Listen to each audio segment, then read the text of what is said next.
Nah, sebentar. Di desa namanya Segoro Tambak, Kecamatan Sedati, Kabupaten Sidoarjo. Nah, 3 bidang HGB seluas 656,85 hektar. Ya udah, untuk pembulatan gampang 6666 lah, 657 lah ya. Atas nama PT Surya Inti Pertama, luas 285,16. 2 PT Semeru Cemerlang, luas 152,36. 3 PT Surya Inti Permata, luas 219,31 hektar. HGB ini keluar pada tahun 1996. Kemudian yang nomor 2 juga tanggal 2 Agustus. Yang nomor 2 keluar tanggal 15 Agustus tahun 1996. Yang nomor 3 keluar tanggal 26 Oktober tahun 1999. Dulu awalnya itu adalah tambak ceritanya. Nah, ini kemudian saya cocokkan dengan peta supaya Bapak paham. Ini tak tunjukin peta before sama after. Nah, ini before-nya memang begini nih. Nah, ini petanya. Belum saya print ini, saya baru dapat ini. Sebelah kanan, Pak. Nah, ini before. Afternya ini afternya. Oh, jadi laut. Oke. Nih afternya. Oke. Nah, karena itu ini kalau kondisi begini kan ada dua skenario. Skenario pertama, tahun depan di bulan Februari dan Agustus kan HGB-nya habis. Tinggal kita perpanjang. Atau undang-undang juga memperbolehkan, karena itu tanahnya udah ada, karena ada abrasi jadi laut, maka masuk kategori tanah musnah. Bisa langsung kita batalkan karena ada undang-undangnya, karena itu masuk tanah musnah sebetulnya, kan gitu kan.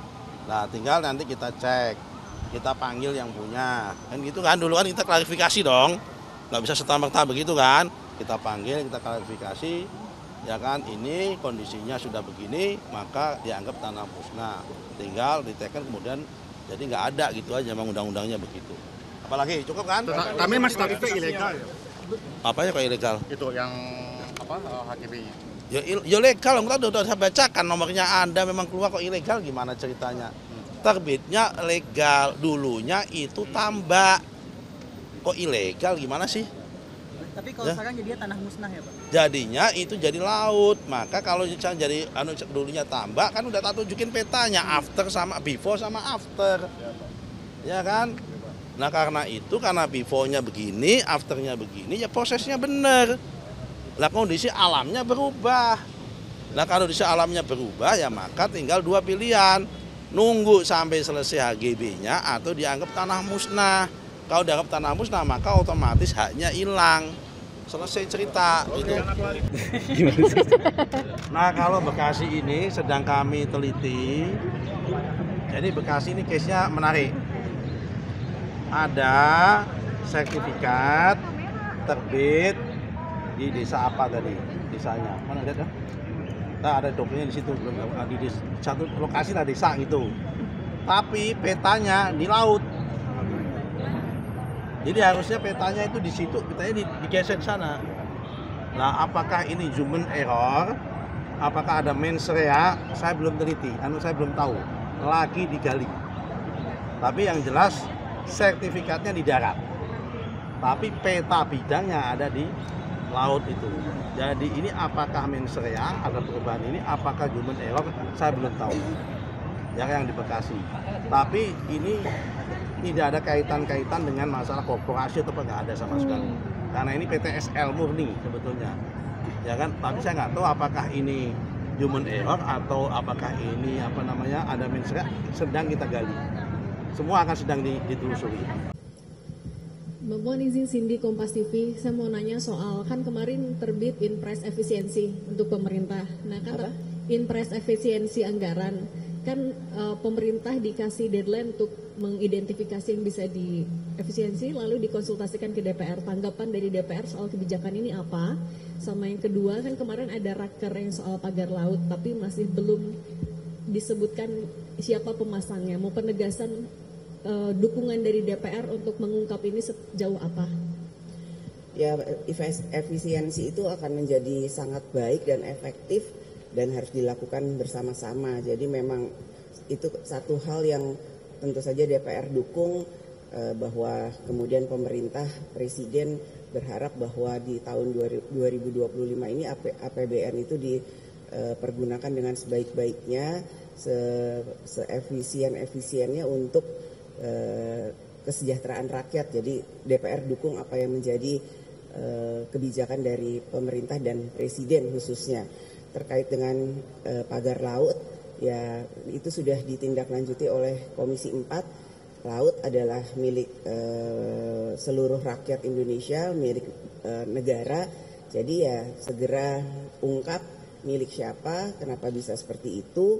Jadi tidak ada hal-hal yang kemudian menjadi kecurigaan. Nanti akan segera ditindaklanjuti dan diungkap oleh Komisi 4. Bapak, terima kasih. Jadi dari kami bahwa saat ini sedang mengikuti ya secara seksama bagaimana perkembangan di lapangan terkait dengan penanganan masalah ini ya. Tentu kita mendahulukan lembaga-lembaga yang menjadi link sektor atau yang berkompeten terkait dengan administrasi dan seterusnya. Nah, sedangkan kami tentu terus melakukan kajian, mendalami apakah memang dalam masalah ini ada katakanlah peristiwa pidana ya yang terindikasi dalam kategori tindak pidana korupsi, karena memang itu wilayah kami dan itu yang menjadi kewenangan kami. Dan tentu ya kami akan secara proaktif juga melakukan pendalaman itu untuk melihat sebenarnya apakah ada dugaan-dugaan seperti yang disampaikan oleh banyak pihak termasuk masyarakat. Apabila nantinya ada dugaannya korupsi di peristiwa tersebut atau di pagar laut itu, nah pihak Kejaksaan Agung seperti apa sih Pak? Nah tentu sesuai dengan kewenangan kita ya.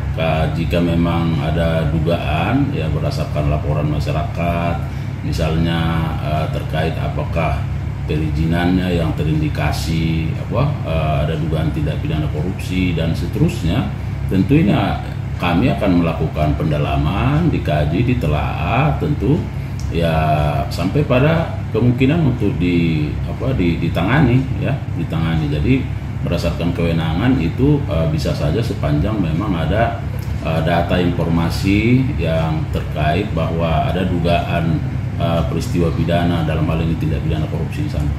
Siap. Cukup, makasih Pak. Ada yang mau ditambahin Pak? Ya saya kira ya kita berharap bahwa masalah ini cepat selesai, dan kita tahu bahwa pemerintah sudah mengambil langkah-langkah yang sangat cepat, sangat baik, dan ini tentu juga memberikan kepastian kan bagi masyarakat, khususnya bagi para nelayan akan dapat memanfaatkan laut ya dengan penyelesaian yang begitu cepat dilakukan. Oke. Pak, tadi Ombudsman sebut katanya bisa jadi ada indikasi korupsi Pak di pemberian sertifikat HGB sama SHR pagar laut. Tanggapan dari KPK gimana Pak? Ya itu kan masih dalam tahap penyelidikan oleh pihak-pihak tertentu gitu ya. Nanti kami sendiri akan melihat perkembangannya seperti apa. Mungkin kalau perlu nanti dari Ombudsman bisa menyampaikan kepada kami. Kami belum mendapatkan secara detail informasi tersebut. Ya baru info-info saja dong. Gitu ya. Oke, pribadi semuanya. Saya nanti akan bertemu dengan Menteri ATR BPN, menelusuri asal muasal akhirnya sertifikat. Tapi menurut saya sih udah kebaca ya.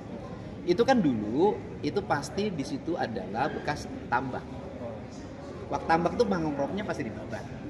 Kemudian cemarannya pasti dibabat. Kelapanya pasti dibabat. Setelah tambak tuh nggak diurus. Kemudian abrasi. Ketika abrasi pasti jadi laut. Nah itu terjadi di Kerawang. Dulu di Kerawang tuh ada satu RW hilang dan kemudian jadi laut. Nah, kemudian setelah jadi laut, nah pada waktu tambak itu selesai, itu penggarapnya itu biasanya jual garapan. Kemudian garapannya dibeli, kemudian disertifikatkan. Itu sudah, itu modelnya begitu. Itu kan bukan hanya di tambak, di laut, di hutan juga begitu. Petani dikasih tanah garapan. Di gunung juga begitu, tanah garapan, dibebasin jadi sertifikat. Nah, ini terjadi dan kemudian apa sikapnya? Nanti akan kita kaji. Yang jelas bahwa saya sudah sampaikan, kalau arah dari kebijakan Dinas Kelautan itu adalah membangun, di situ membangun dermaga, nggak usah minta swasta deh kalau cuma 250 miliar. Sudah dibangun aja tahun 2026 oleh Pemprov. Sudah 2,6 miliar. 2,6 miliar. Itu mah sumbangan. Ini 250 miliar tuh untuk membangun dermaga. Sudah aja dibangun oleh Pemprov dan kemudian nanti lihat itu kan ada perjanjian berapa tahun, Pak? 5 tahun dan sudah bayar ke Kasda ya 2,6 miliar. Nanti kita lihat kalau perjanjian itu bertentangan dengan kepentingan umum dan ya bertentangan dengan asas-asas kepatutan, asas-asas keadilan, ya tidak ada salahnya kita.